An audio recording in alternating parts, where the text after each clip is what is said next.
Hi everyone. Today I am going to talk to you about the second Linocut I ever made.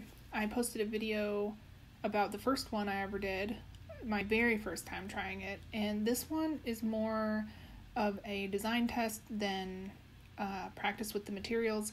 I did change the materials slightly. I got a pink block rather than the gray that I started out with. The gray one is still a pretty soft block. It's still considered an easy cut block, but the pink ones are a lot softer. So that was my only material change for this one. It was mostly about testing the design for the larger poppy print that I have laid out here. So I have already come up with a design that I want for a large Linocut print. This one is going to be the actual drawn area is about 9 by 12, and the overall paper that it's going to be printed on is 11 by 14. So I have my design. It's a geometric floral design, and I am right now using tracing paper to come up with a smaller design that I like. Just testing out different layouts for a mini block because I'm not quite sure how I want to do the leaves. They're in white on the craft paper that I designed it on, and I'm not sure in the print if I want, and even the reason they're white on the craft paper is because I'm not sure if I want the leaves to be white. I know that the flowers are going to be cut out in white when I make the prints, but I don't know if I want the leaves to be outlined in black, totally black, while the rest of it is carved out in white, or if I want the leaves to be black themselves. And I kind of have an effect that I'm thinking of in my mind. I really want the outside border of the overall design to be very varied and interesting, with a lot of interest going in, but I'm not quite sure how I'm going to achieve that. So I'm testing out this pink block to see if it gives me less fatigue. It does. It's so easy to carve this pink block. You'll see that I am picking it up and even carving it, kind of so close to my face a little more so I can get some finer lines. The tool will make you some decent hairlines. You can see that I have these tiny seed pods in that big flower there, and I'm carving them out just fine. I'm not having any issues. You can get smaller lines than even the pencil that I'm using there, which is a really fat pencil. It's a 1.2 millimeter pencil, so it's a really fat pencil, but you get some good control with the tool. I was really happy with this whole process, and I thought that it was super easy to carve.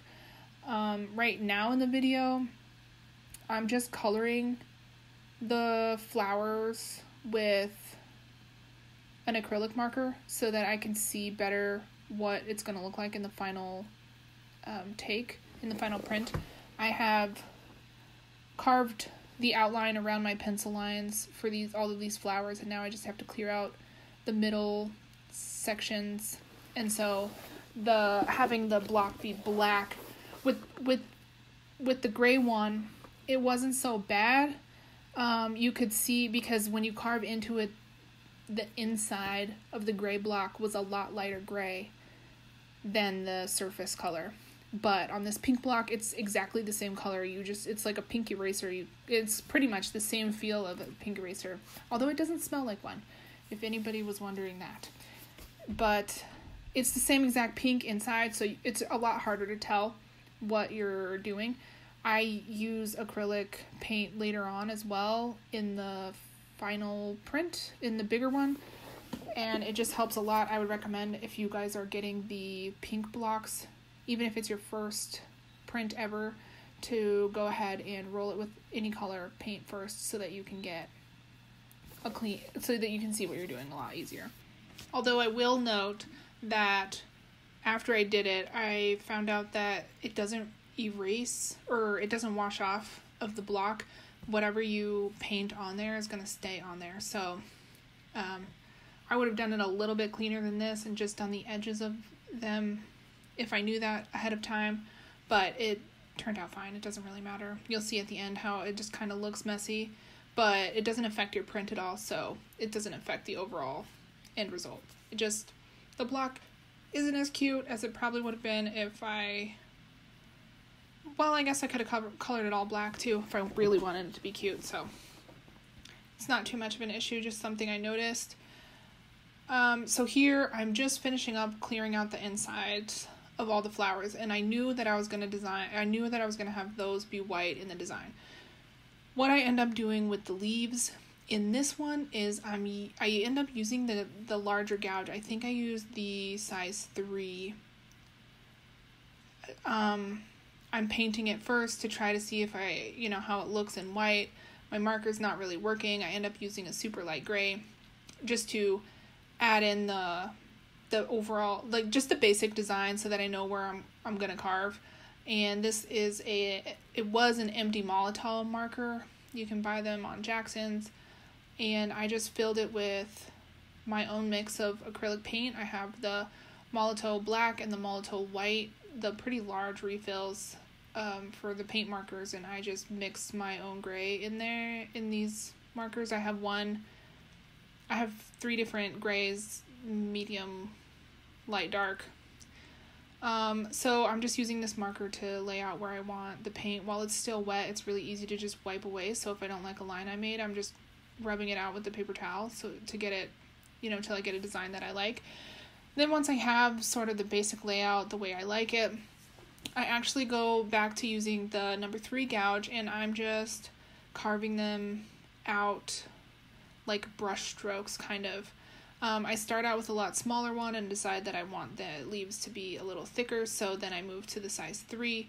And what this does, so I mean, obviously you're carving the block away, it's going to be white, and then everything else on the print ends up being black.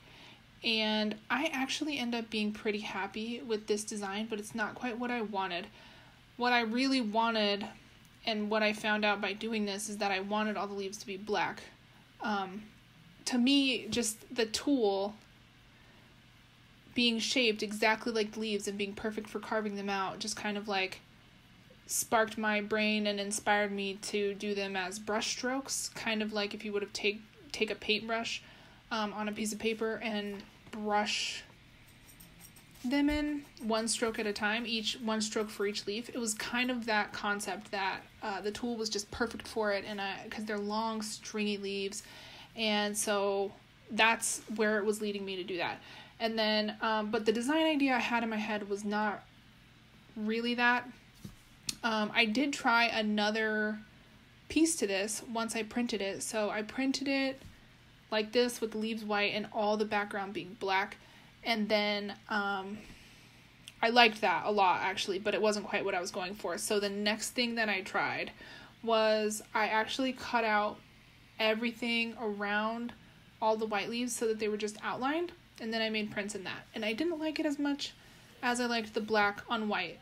It was further away from what I wanted, but that's the point when I realized I did want the background to be white. I just wanted the leaves to be black. And actually, I took one of my prints that I had with the white leaves and the white background, and I ended up just coloring them in with one of those same acrylic markers, just, blackening all the leaves, and I liked the look of that a lot, and that's what I was going for. So in the final print, which you guys will see in an upcoming video, has all the leaves black. It ends up looking really cool, kind of like lace around all the flowers, and then I get that variation on the background just like I wanted. So here I am making the prints. This is only my second time making any prints. I'm still just using a dishcloth to make them, and the pink block makes prints differently than the gray block, so it's a little bit of a learning curve. Like I said in my first video, it's still pretty easy to get a very good video or a very good print when you're just starting out. Even if you don't do it that great, it still comes out pretty great. But I was having like a little bit of places that weren't quite filled in, and I'm trying a little bit different techniques using my hand instead of the thing. I do find out later that you can use a wooden spoon, and so if you guys are just starting out, that helps. But this block is really like gooey. It kind of feels like if you press on it with a wooden spoon, it'll kind of smush the paint. So, and also I didn't even know about it at this point, but I have used a wooden spoon on my full print, my full-size print that I ended up making, and it works just fine, even though the block is pretty gummy and soft. So I would definitely recommend this process in any kind of art that you're going to put a lot of investment into. This could be, if you're going to, sell your art, then it'll be there for that design process, or if maybe you're going to turn it in for school. But even if you're just making art for yourself, for me, making that larger print, that 9x12 carving, that took me days. And so I really wanted to test out my design, not just necessarily the tools, which were, the pink block was also new for me, so I definitely wanted to get in there and see if that was going to be a solution to having my hand get fatigued, because if I'm going to carve that huge one, then, it'll be nice if I have a feel for what the process is going to be like going in. And also to make sure that the design is something that I'm really excited about, because it took me a long time to carve the large one, and especially since I ended up carving the outlines of all of the leaves instead of gouging them out like that, it takes a lot longer, because, when you're just doing it in one fell swoop with the brush stroke method, you just have to make one line. But when you're carving it out, you have to meticulously maintain your pressure, make sure the line weight is all even, and I actually carved out that whole thing full of leaves one by one in outline. So it took me a super long time. I'm glad I put in this upfront effort to make sure that my design was going to be absolutely perfect, and something that I was excited enough to spend 3 or 4 days carving a very large version of it. So everything worked out.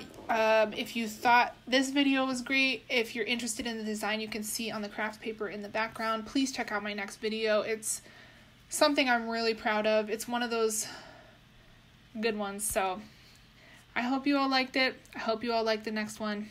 Thanks for watching.